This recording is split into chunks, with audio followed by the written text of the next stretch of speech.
The game of baseball has so many parallels to the game of life, and that's why I think it's so relatable to many.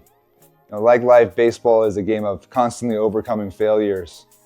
It's about working well with others and consistency, not just in performance, but also in work ethic. And to be consistent, you have to stay within the bounds of your own ability, to control what you can control, not trying to do too much or playing in fear of making a mistake. From a young age, I fell in love with playing baseball. When I started to get lessons from professional coaches, I saw them and I knew that's who I wanted to be. The more I practiced and the more I improved, I learned the more recognition I got. I started to get letters from colleges all across the country, and I started to play for elite travel teams all over Northern California year-round. By the time I got a scholarship to the University of California, Berkeley, this new identity that I created for myself was out of control. And baseball evolved into an addiction because it became the source of getting the things that I wanted: attention and validation.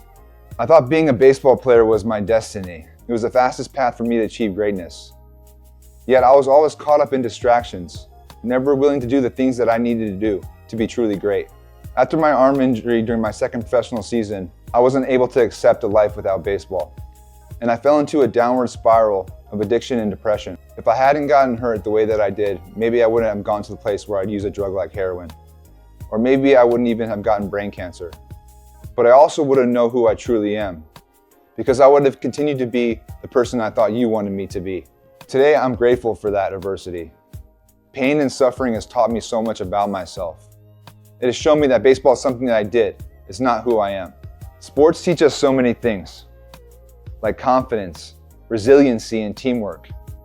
Skills that we need to be successful at life. When I got injured and no longer could competitively play, I didn't lose those skills. But I can only tap into those skills when I viewed my sports career from the perspective of what I've gained and not what I lost. Because baseball has given me so much. Going through, if you wanna know.